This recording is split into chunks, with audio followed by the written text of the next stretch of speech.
Welcome, good morning, students. Again, welcome to my lecture 8, and chapter 1 will be continued. Only I think now one topic is left, reactions and solution, and today I would like to explain stoichiometry and stoichiometry reaction calculations. And in the last class, I explained empirical formula and molecular formula. Students, please calculate empirical formula and molecular formula in the tabular form only. It will be more easier, and in NCERT a very long method is given, and molecular formula is equal to n into empirical formula. You can calculate n by molecular mass divided by empirical formula mass. So we should follow the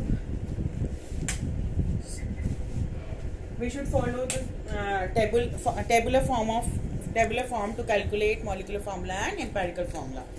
Today I would like to explain stoichiometry and stoichiometric calculation.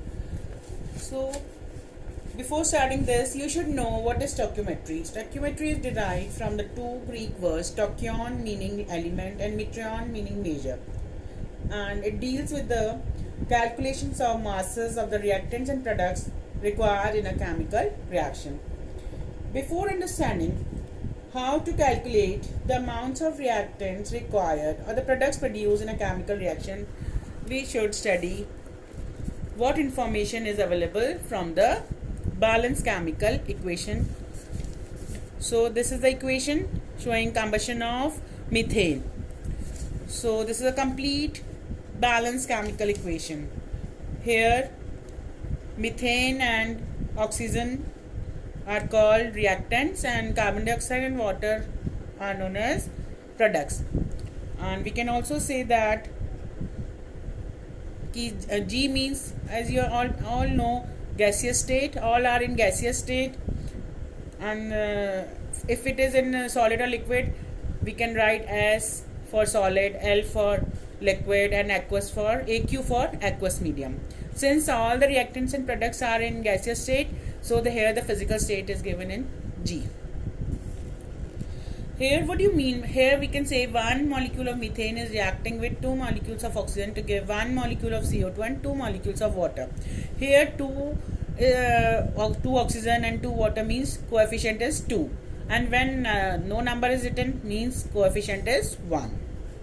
So from this equation we can summarize 1 mole of methane reacts with 2 moles of oxygen to give 1 mole of CO2 and 2 moles of water.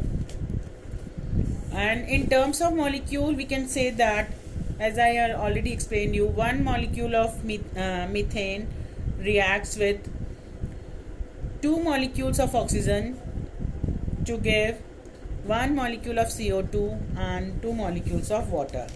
In terms of volume, as you know, 1 mole is equal to 22.4 liters at normal temperature and pressure. So since 1 mole of methane is there, the 22.7 liter of methane reacts with 45.4 liter. Why 45.4?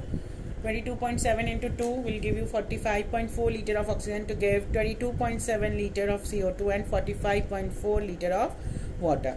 In terms of mass, 16 gram of methane gives 16 is the molecular mass of methane, and reacts with 2 into 32 gram of oxygen to give 44 gram of CO2 and 2 into 18 grams of water. So from these relationship, they can all these data can be interconverted, means mass can be converted into moles and moles can be converted into molecules, and mass upon volume is equal to density. So this was the information regarding stoichiometry calculation, and we will discuss the examples. Before that, I would like to explain limiting reagent. For the word limiting means which is in lesser amount.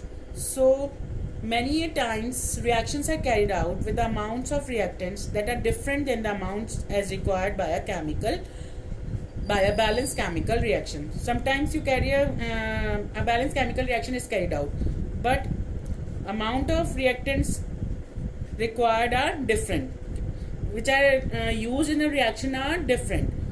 In such situation, one reactant is in excess than the other. So when the reaction will continue, what will happen?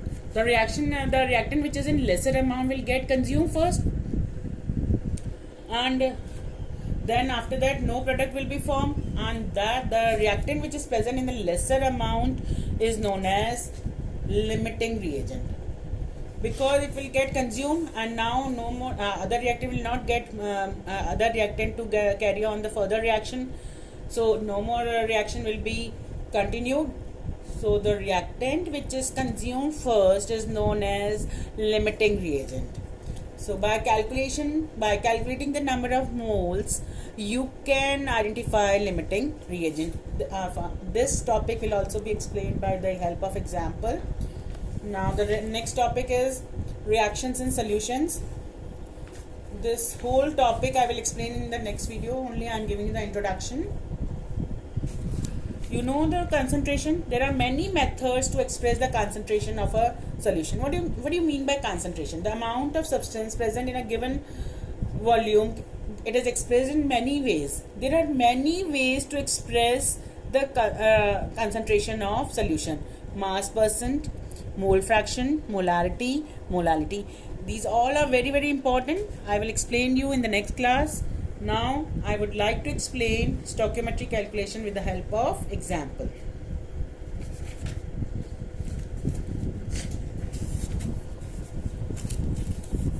So this is the first example.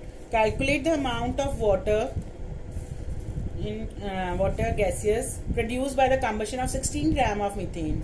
So this equation we have now done. We have been discussed. Now only 1 mole of methane reacts with 2 moles of oxygen to give 1 mole of CO2 and 2 moles of water. Now what is in the question?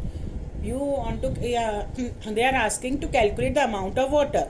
So here you can see 1 mole of methane will give 2 moles of methane. So 1 mole of methane means in terms of mass 16 gram will give how many grams? 2 into 18 gram means 36 gram of water will be produced. Very simple. 1 mole of methane is giving 2 moles of water. So 16 gram will give 2 into 18 gram, which is equal to 36 gram of water. So amount of water required will be 36 gram. Only you have to apply unitary method. Next example. How many moles of methane are required to produce 22 gram of CO2 after combustion? Very simple reaction. 1 mole of methane is giving 1 mole of CO2. Means 16 gram is producing 44 gram.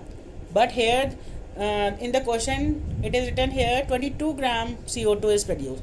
So if 16 gram is producing 44 gram, so if 22 gram is produced means how many moles of CO2 are produced?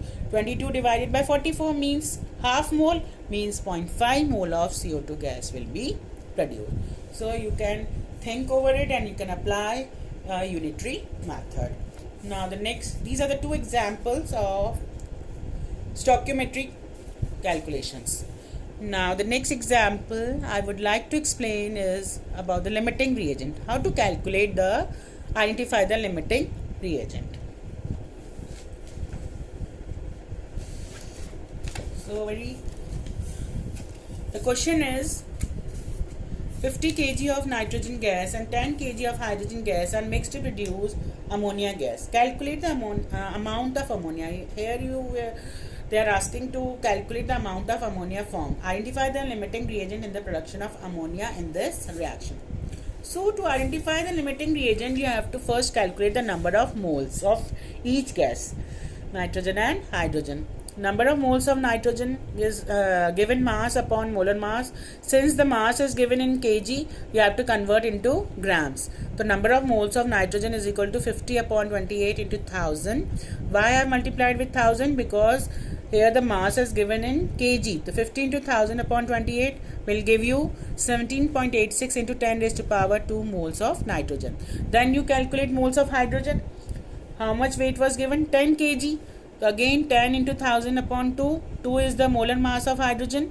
So what will be the moles of hydrogen? 4.96 into 10 raised to power 3 moles of hydrogen. are formed. Now, according to the above equation, 1 mole of nitrogen requires 3 moles of hydrogen. So 17.86 into 10 raised to power 2 moles of nitrogen will require 3, again unitary method, 3 upon 1 into 17.86 into 10 raised to power 2. Here, what will be the answer? In actually, how many moles are being required? 5.36 into 10 raised to power 3 moles of hydrogen are required. But experimentally, we are having only 4.96 into 10 raised to power 3 moles of hydrogen. To form ammonia, we need 5.36 into 10 raised to power 3 moles of hydrogen. So, which is the limiting reagent? Dihydrogen is the limiting reagent. And in this way, you can identify the limiting reagent. Now, you can calculate the ammonia form.